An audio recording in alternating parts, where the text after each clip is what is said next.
Oo nga ako eh. Ikaw, ano kaya siya? Nahihiya pa ako eh.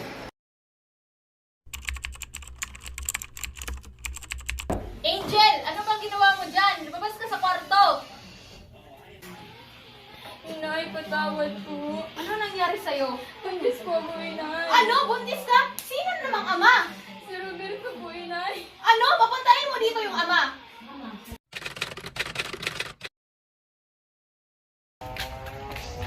Inay, itay, nandito na po si Roberto. Walang bata ko sa inyo. Muna kayo dyan. Ngayon, anong gagawin natin? Pananagutan mo ba itong bata-bata? Opo, pananagutan ko po dito. Sige. Sabihin po ako. Ano yun? Buntis po ako, Inay. Ano? Buntis ka? Opo, Inay. Panganay ka, tapos ngayon ikaw ba yung una na mabuntis? Patawad po, Inay. Saan na kaya yung batang yun? Nagiinom ka na naman? Tumayo ka ng buwi! Inay, huwag mo na ako pa yung sarap ng barkada ko. Paano hindi mapapahiya? Lagi ka na nag-iinom.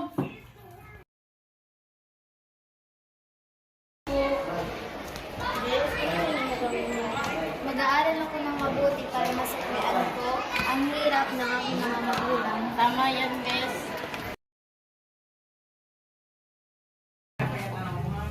Sabihin po sana ko kung saan kayo magagalit. Ano yun? Nakabuntis po ako. Ano? Kaninong anak? Kay Aling Nina po.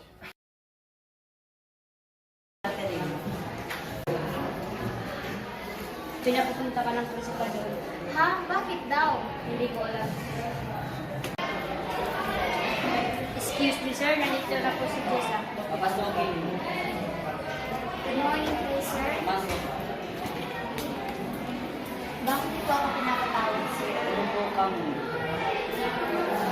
Pinatawag kita dahil may maganda ka nilibala kita sa iyo. Ano po yun sir? Nakapasa ka sa board exam.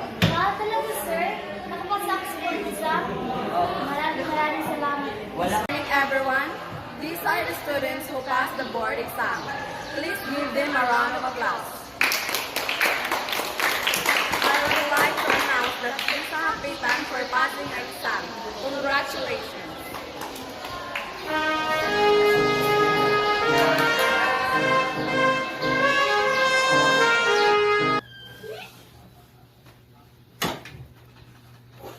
May sasabihin po ako. Ano yun? Buntis ka? Hindi po inay. Ano yun? Nakapasa po ako sa board exam. Magiging guro na po ako. Ano? Nakapasa ka? Opo inay. Anak, patawarin mo kami sa sinabi. Mali pa lang kami. Okay lang po yun inay. Pila.